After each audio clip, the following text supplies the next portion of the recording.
সাবেক ছাত্রলীগের সভাপতি, এরশাদ বিরোধী আন্দোলনের আপসীন সাহসী ছাত্র নেতা, খালেদা জিয়া বিরোধী আন্দোলনে রাজপথ কাঁপানো সেই নেতা, সাহসী যোদ্ধা, একসাথে লড়াই এবং সংগ্রাম করেছি সেই সাহসী যোদ্ধা জনাব জীবন কুমার বিশ্বাস আপনাদের সামনে বক্তব্য রাখবেন এবং আজকের সভার সমাপ্তি ঘোষণা করবেন। সংগ্রামী ভাইরা আমার, গত 11 তারিখ থেকে গত 11 জুন থেকে আমাদের এই কর্মসূচি চলছে। নেতা আমার সাথে কথা বলেছে, তিনি নির্দেশ দিয়েছে এবং তিনি বলেছেন সকল ষড়যন্ত্রের জাল ছিন্ন করে ঝিনেদার মাটিতে আমি ফিরে আসব।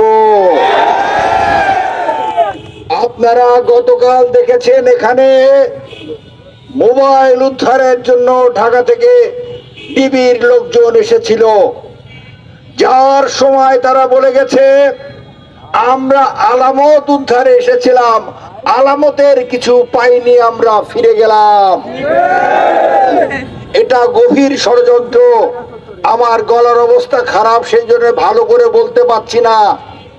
শুধু এইটুকু বলি, যারা প্রকৃত আওয়ামী লীগ, যারা ছাত্রলীগ থেকে এসেছে, যাদের বাবা এবং পরিচয়ে মুক্তিযুদ্ধের চেতনা আছে, যারা মুক্তিযুদ্ধে অংশগ্রহণ করেছে, যারা আওয়ামী লীগের জন্য জীবন যৌবন উৎসর্গ করেছে, যারা আওয়ামী লীগের রক্ত দিয়ে গড়ে উঠেছে, যারা আওয়ামী লীগকে প্রতিষ্ঠিত করতে চায়, যারা বঙ্গবন্ধু হত্যার বিচারের জন্য রাজপথ অবরোধ করেছে, সেই মানুষগুলোকে, সেই চেতনার মানুষগুলোকে আজকে অপশক্তিরা ধ্বংস করতে চায়।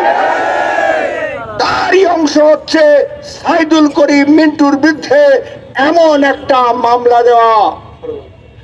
আমরা পরিষ্কার করে বলেছি, থানা আওয়ামী লীগ কালীগঞ্জের সভাপতি আনারুল আজিম আনারের হত্যার বিচার আমরা চাই।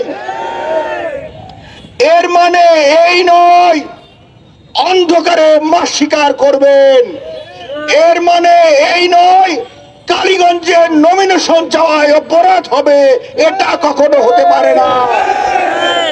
সেই জন্যই বলছি, আপনারা সুশৃঙ্খল ভাবে এই আন্দোলন গড়ে তুলবেন।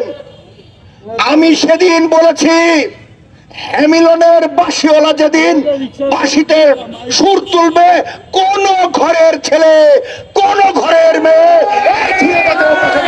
পারবে না। এটা সাইদুল করিম মিন্টুর মুক্তির আন্দোলন। এটা বাংলাদেশে বঙ্গবন্ধুর আদর্শের সৈনিকদের আন্দোলন। এটা শেখ হাসিনার কর্মীদের আন্দোলন। যারা মনে করেছে টাকা দিয়ে আন্দোলনকে স্তব্ধ করে দেবে, যারা মনে করেছে পয়সা দিয়ে মিন্টুর বিরুদ্ধে ষড়যন্ত্র করবে, এই সকল ষড়যন্ত্রকারীদের সকল ষড়যন্ত্রকে ছিন্ন বিচ্ছিন্ন করে আমরা রাজপথ দখল দেব।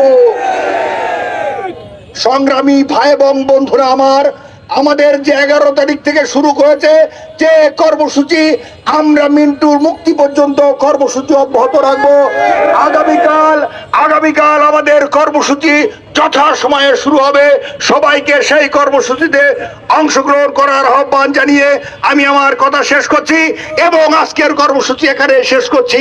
জয় বাংলা, জয় বঙ্গবন্ধু।